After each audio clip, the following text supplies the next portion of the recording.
100 years ago today, I was born inside a computer.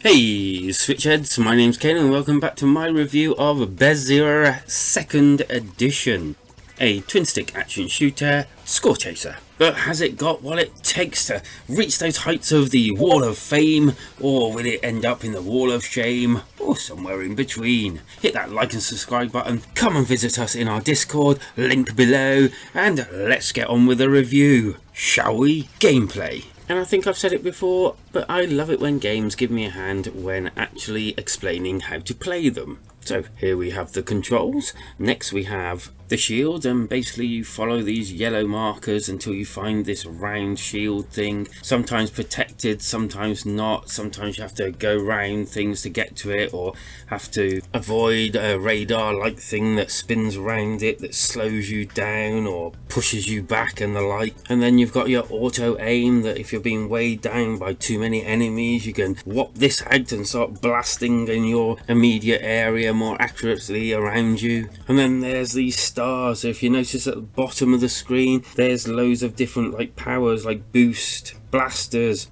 freeze rays, disruptors, and all sorts of different things, with an ultimate weapon at the end that basically just goes crazy and destroys everything.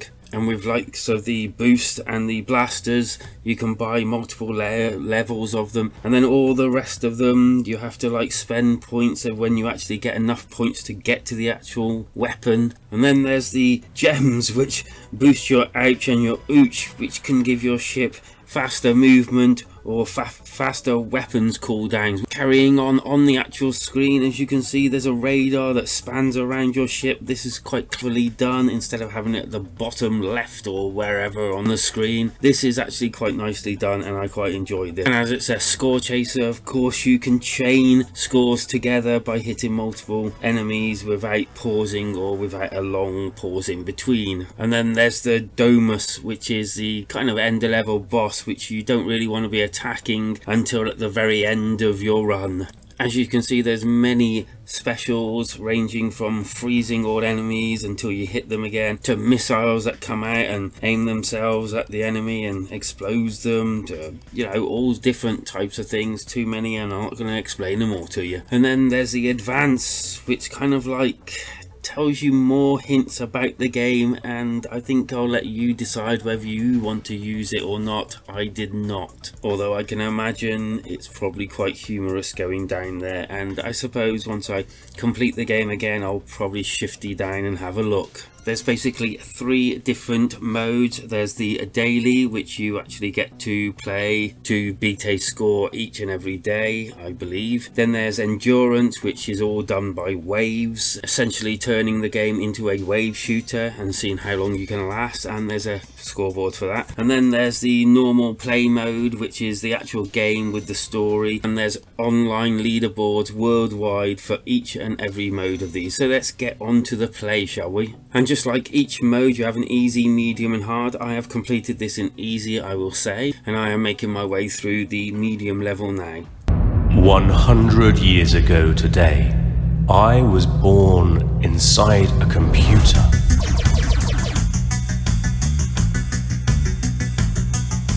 So let's hit up medium, shall we? And as you can see, everything we spoke about is surrounded around the screen, except for this little kind of almost a mini map grid thing at the bottom right. And when you've completed each stage, you then have a choice of left or right where you want to go and move forward again. I believe you get to the end, as was my last run, at the end of the actual grid from one end to the other of the pyramid, and that would bring on the boss. So you can essentially move around as you want and get a bigger score and everything just by not heading straight up, I guess. This is a very enjoyable shooter and score chaser. It really did make me want to beat my own score and the current high scores as well. Unfortunately, there wasn't actually any apart from I think what the devs put on, so I'm now the top score on almost on everything actually. I challenge anyone to come and beat me. Haha. The look of the bad guys or enemies were quite okay. They all look different, but I kind of had this distinct feeling that yes, they look different, but a lot of them kind of did the same. there were some quite good, nice and neat things in there, and I quite like the fact that, you know, you follow these green markers and you pick up these like ouches which help keep you alive, obviously, and then follow the shield. The radar thing was quite neatly done, I thought, the fact that it's like all around you. The story and the way it was told during the actual gameplay, and the way that the actual big boss spoke to you at the end of each part or level was quite neatly done. I did actually enjoy the story. It was very, very nice and really refreshing to see in this sort of game, and how it was actually presented. The graphics, well, the graphics were quite nice, if not just a little bit too small for my liking, and sometimes when there's a lot going on the screen you kind of like lose your character because it's so like small and thin. I thought the modus, or whatever he was called, the end boss, was really uninspiring. I didn't like the way he looked or anything, although I did like the look of the shields and everything. I thought they were a nice touch, and the special weapons did feel special, which is good, isn't it? The sound, well, this is the highlight for me. I absolutely love this, from the storytelling to the actual sound of the music to the actual blasting. It was all there and all really neatly done. I think they said it was like 18 minutes or something of actual score, of actual music all the way through. It was absolutely brilliant, and it matched the game so well that, you know, I found myself just bopping along to the actual music itself whilst playing. It was kind of like a therapeutic thing, really, and really marvelously done. I really, really did enjoy that, and the sound just spot on. Mwah!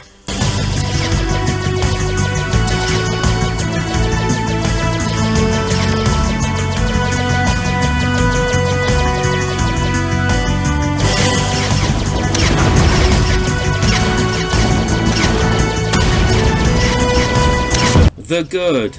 Well, once again, mwah, the sound is just amazing. I'm not going to go on about it anymore, but honestly, this is almost worth the price just for the music and the sound and all of that just mixed together. The story is quite well told, quite well done. I quite enjoyed it. The physical no longer exists.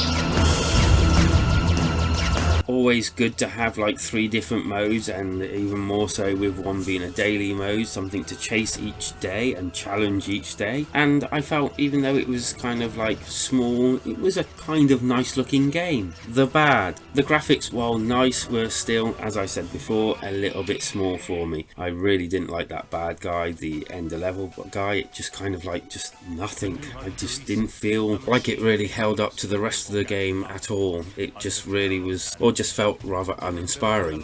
Which is also true with the last special that you get, the Mark of Cain. I can kind of see where they were going with this, but it just didn't really have that effect for me, unfortunately. The score. And there's no doubt in my mind that this is definitely a 4 out of 5 game. Just missing that 5 out of 5 bar by the skin of its teeth.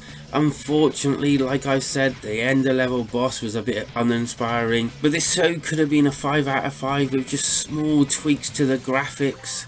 Making that last special truly special would have been like just phenomenal, and it kind of made me really work hard to find an alternative for you on this one, but I eventually settled on Death Ray Manta. In fact, if you look at it, the actual main character thing looks kind of similar. Again, another score chaser of the same ilk, but it only scored 3 out of 5. But once you're done with this and you're feeling like you need a little bit more, then yeah, I think Death Ray Manta is your go-to. And so, did you like it? Didn't you like it? Let us know down in the comments. Join us in Discord. We have lots of things planned for it, and we also have our Let's Play videos every Saturday, and I'm trying to squeeze some in on other times as well, and trying to get the actual community involved. Don't forget to hit that like and subscribe button and join the Switchheads community. We're a nice little family, because life is better when you switch together.